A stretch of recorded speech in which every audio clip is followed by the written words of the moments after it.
Menjalani hidup minimalis setelah kita jadi seorang ibu atau setelah kita punya anak itu punya tantangan tersendiri yang beda dari waktu kita belum punya anak atau bahkan waktu dulu kita masih single. Karena setelah kita punya anak, peluang dan godaan buat jadi lebih konsumtif itu jauh lebih besar, dan barang-barang yang kita urus juga jadi jauh lebih banyak daripada waktu kita belum punya anak. Jadi gimana ya caranya supaya kita bisa tetap menikmati dan enjoy menjalankan peran kita sebagai seorang ibu, tapi juga tetap sesuai sama value hidup minimalis yang kita pegang. Hari ini aku mau berbagi cerita atau tips tentang bagaimana caranya menjadi ibu yang minimalis.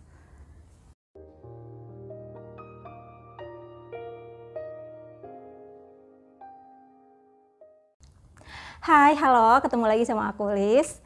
Seperti yang tadi udah aku omongin di awal, bahwa menjalani hidup minimalis setelah kita jadi seorang ibu itu punya tantangan tersendiri. Karena ada banyak banget godaan buat kita bisa jatuh ke impulsif buying atau bisa jadi lebih konsumtif daripada sebelum kita punya anak. Entah itu dari pengaruh dari iklan, terus media sosial, atau pengaruh dari lingkungan kita. Yang kalau kita nggak pinter-pinter buat mengendalikan diri, itu kayaknya semuanya pengen kita beli. Dari baju anak yang lucu-lucu, terus mainan yang bikin kita gemes, terus banyaknya peralatan-peralatan yang menunjang tubuh kembang anak, yang kalau kita nggak pinter buat memfilter, itu kadang-kadang kita nggak bisa membedakan apakah itu benar-benar dibutuhkan sama anak atau itu cuman memenuhi keinginan kita sendiri sebagai orang tua.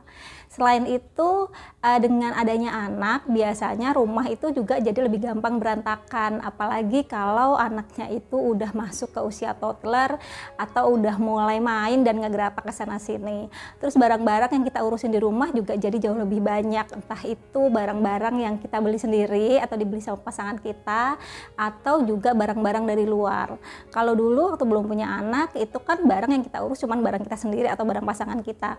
Tapi setelah kita punya anak, biasanya akan ada semakin banyak barang yang datang dari luar juga, entah itu dari kakek neneknya, entah itu dari saudara-saudara kita yang lain, terus kado ulang tahun, kado lahiran dan segala macem, yang harus kita sortir juga mana yang kita butuhin dan mana yang bisa kita eliminasi atau kita singkirkan. Terus tantangan lain nanti saat anak udah sekolah, biasanya juga ada banyak barang-barang yang datang dari sekolahan, dan itu harus kita sortir juga mana yang kita butuhkan dan mana yang enggak. Tips yang pertama menurut aku ialah fokus sama diri kita sendiri dulu. Apalagi kalau pasangan kita itu bukan seorang minimalis atau kita punya anggota keluarga lain yang tinggal serumah yang bukan seorang minimalis. Daripada kita memaksa mereka harus mengikuti prinsip-prinsip yang kita pegang, akan lebih baik kalau kita itu ngasih contoh ke mereka dalam kehidupan sehari-hari sambil kita terus belajar dan memperkuat mindset hidup minimalis di diri kita sendiri. Kita fokus aja dulu dengan meminimalisir barang-barang kita sendiri, terus bijak berkonsumsi untuk keluarga, sambil kita memperlihatkan ke keluarga bahwa hidup minimalis yang kita jalanin itu punya banyak efek positif buat kehidupan kita. Dengan begitu diharapkan nanti pelan-pelan keluarga kita juga bisa mengikuti jejak kita buat hidup minimalis. Untuk anak-anak, kalau memang anaknya sekiranya udah bisa dikasih pengertian, kita bisa ngasih sedikit-sedikit edukasi ke mereka. Kalau misalnya anaknya belum bisa dikasih pengertian atau masih balita atau masih belum bisa diajak berdiskusi tentang hidup minimalis, ya cukup kita kasih contoh dalam kehidupan sehari-hari ke mereka. Yang kedua, nggak semua barang atau nggak semua hal itu harus kita simpen, walaupun mungkin menurut kita awalnya itu cukup berharga. Contohnya misalnya hasil karya anak-anak. Seringkali kita tuh gemes sama hasil karya anak-anak, entah itu gambar atau prakarya atau apapun itu, karena kita tuh gemes kayak semuanya pengen kita simpen. Tapi kalau misalnya kita simpen itu nggak membawa manfaat dan cuman bikin clutter di rumah, akan lebih baik kalau misalnya barang-barangnya itu atau hasil karyanya anak-anak anak itu kita foto atau kita videoin supaya masih bisa tetap kita kenang, bisa tetap kita lihat walaupun barangnya udah kita eliminasi. Selain hasil karya anak-anak, misalnya kayak souvenir ulang tahun. Mungkin untuk orang tua yang punya anaknya itu setelah pandemi atau sudah memasuki masa pandemi, mungkin belum merasakan betapa banyaknya agenda ulang tahun anak-anak. Kalau pengalaman aku pribadi dulu, oh iya, anak aku yang pertama itu udah umur 9 tahun, terus yang kedua umur 5 tahun. Jadi dulu waktu belum masa pandemi itu setiap bulan pasti ada aja yang namanya undangan ulang tahun. Entah itu ulang tahun tetangga, ulang tahun saudara, sepupu, ponakan, dan lain-lain. Terus setelah mereka masuk sekolah juga selalu ada aja yang namanya ulang tahun teman sekolah, dan setiap ulang tahun itu kan pasti selalu dapat souvenir kayak goodie bag gitu. Kadang ada tempat makan, tempat minum, peralatan sekolah, terus berbagai souvenir yang lain. Nah, kalau memang sekiranya kita nggak akan kita pakai atau kita nggak butuh barangnya, ya akan lebih baik kalau kita kasih ke orang lain aja. Terus selain souvenir ulang tahun, setelah anak masuk sekolah, biasanya mereka juga dapat barang-barang dari sekolah.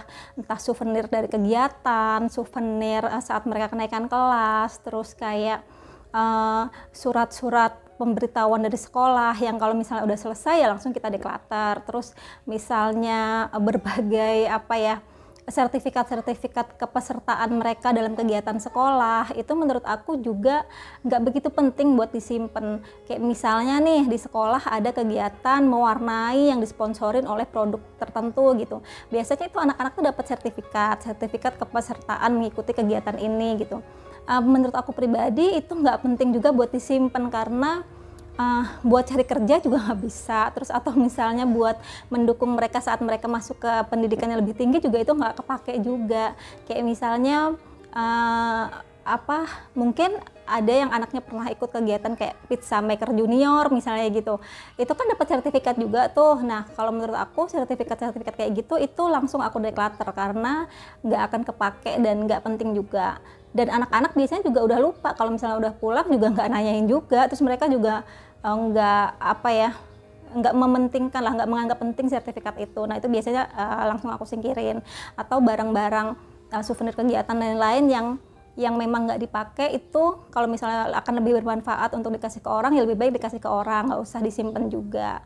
Terus misalnya berbagai hadiah dari produk tertentu, misalnya kayak dulu kan ada tuh misalnya kayak kita makan di McD gitu, dapat hadiah mainan misalnya kayak gitu. Kalau memang sekiranya anak kita itu nggak begitu suka sama mainannya, terus memang dia juga nggak berminat sama mainannya dan nggak perlu untuk kita ambil, ya nggak diambil juga nggak apa-apa gitu. Karena pengalaman aku dulu, anak-anak aku itu kalau makan di McD dan dapat hadiah itu paling senengnya juga cuma sehari atau 2 hari aja gitu. Jarang mainan yang benar-benar dia mainin dalam waktu yang lama gitu. Daripada nantinya numpuk di rumah dan jadi clutter di rumah, akan lebih baik kalau kita kasih ke orang lain atau nggak diambil juga nggak apa-apa kayak gitu. Yang ketiga ialah batasi jumlah kepemilikan barang di rumah. Barang-barang ini ya termasuk barang-barang rumah tangga, berbagai kebutuhan kita dari baju dan lain-lain, berbagai peralatan dan lain-lain yang ada di rumah. Termasuk juga barang-barangnya anak-anak seperti mainan atau berbagai keperluannya mereka. Karena semakin sedikit barang yang kita punya, otomatis kita juga akan semakin hemat energi, hemat waktu, dan hemat biaya buat merawat semua barang-barang itu. Dan kita juga semakin punya banyak kesempatan buat melakukan hal lain yang lebih penting, quality time sama keluarga, atau kita mengerjakan hobi yang kita suka, daripada sekedar kita sibuk mengurusin dan merawat semua barang-barang kita. Tips selanjutnya ialah usahakan semua barang itu punya rumah atau punya tempatnya masing-masing. Dari perintilan-perintilan kecil kayak misalnya peniti buat kerudung, terus kayak baterai, terus berbagai kabel-kabel, atau ya berbagai perintilan-perintilan yang lain yang kadang-kadang jadi bikin rumah berantakan karena geletakan di mana-mana. Usahakan itu punya tempatnya masing-masing. Kayak alat-alat tulis juga misalnya. Dan kita nggak harus sih beli storage estetik atau yang kayak ada di konten-konten atau di iklan-iklan. Kita bisa memanfaatkan berbagai barang yang ada di rumah itu buat dipakai ulang, atau kita modifikasi, atau kita kreasikan buat bisa jadi tempat penyimpanan.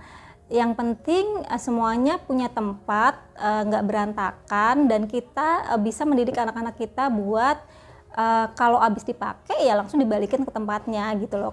Karena kadang-kadang yang bikin keluarga kita itu nggak bisa rapih karena mereka sendiri juga nggak punya tempat yang pasti, naruh kabel di mana, naruh baterai di mana, atau kalau misalnya habis pakai ini taruh di mana gitu.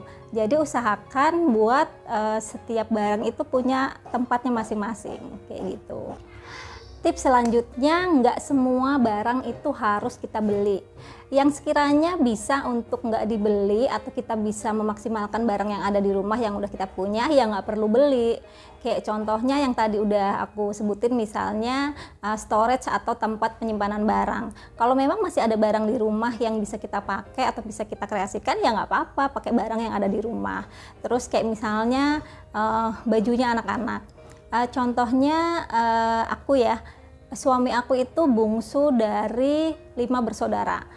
Kebayangkan anak-anak aku itu punya banyak banget barang-barang turunan dari sepupu-sepupunya yang lebih gede.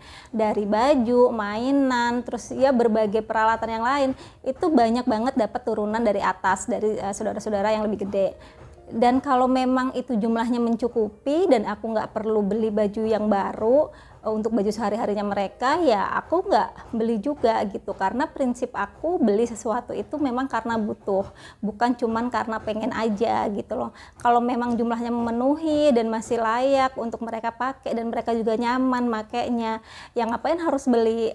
Terus kayak berbagai peralatan rumah tangga juga kalau memang masih bisa pakai yang ada di rumah, ya pakai aja yang ada di rumah. Kalau misalnya untuk barang-barang yang kita pakainya cuman kayak setahun sekali atau misalnya cuman di saat-saat tertentu aja, kalau memang kita bisa sewa atau kita bisa pinjem, ya nggak apa-apa sewa atau pinjem. Jadi nggak semua barang itu harus kita beli. Selanjutnya, yuk coba kita belajar menikmati ruang kosong di rumah kita. Maksudnya apa? Maksudnya bahwa setiap ruang kosong atau space kosong di rumah kita itu sebenarnya nggak harus diisi kok. Dulu waktu aku belum belajar lebih jauh tentang hidup minimalis, setiap melihat space kosong di rumah itu rasanya gatel pengen diisi. Entah diisi dengan furnitur atau diisi dengan berbagai home decor. Tapi ternyata semakin banyak barang yang aku beli, itu nggak bikin aku happy juga. Mungkin happy tapi cuman sebentar aja gitu loh. Setelah itu biasanya merembet jadi tindakan konsumtif yang lain. Contohnya kayak gini, misalnya aku ngelihat space kosong terus aku mikir kayaknya bagus deh ya kalau ini diisi dipakai dipasangin rak misalnya. Terus aku beli rak. Setelah aku beli rak, aku pasti akan merembet untuk mikir di rak ini aku isi apa ya, aku beliin home decor apa ya, aku isi barang apa yang sekiranya bagus di situ gitu. Dan akhirnya aku beli lagi. Terus mungkin tren interior juga akan berganti-ganti, akan selalu ada barang yang menarik buat kita beli dan itu nggak akan ada habisnya. Setelah aku belajar lebih jauh dan lebih sungguh-sungguh buat menjalani hidup minimalis, aku berusaha untuk belajar menikmati bahwa ruang kosong atau space kosong itu ternyata justru bikin pikiran aku lebih lapang, hati aku lebih tenang, dan aku juga nggak diburu-buru dengan berbagai pekerjaan harus ngerawat barang-barang itu juga. Jadi ruang kosong itu jadi sesuatu yang menenangkan setelah aku menjalani hidup minimalis. Tips yang berikutnya ialah kumpulkan pengalaman, bukan mengumpulkan barang.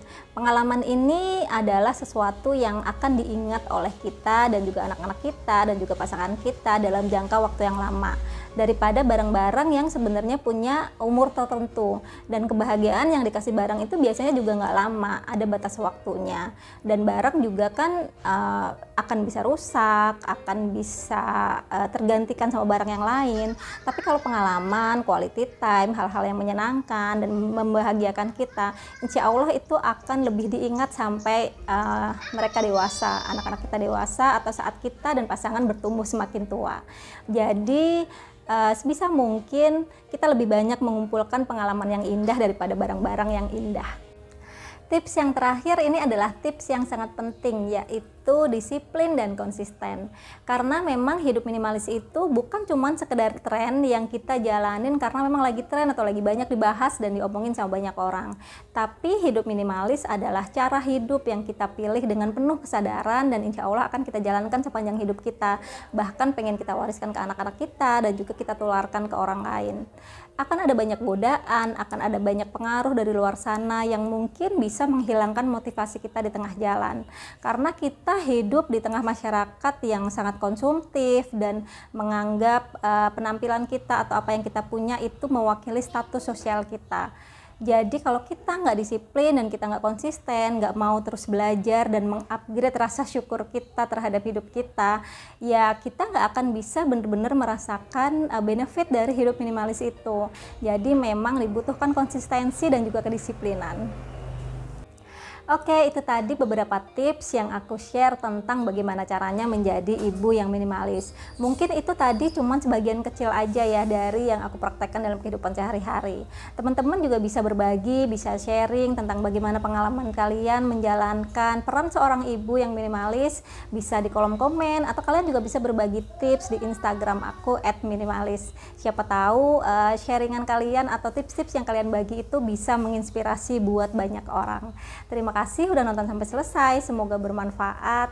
Bye-bye.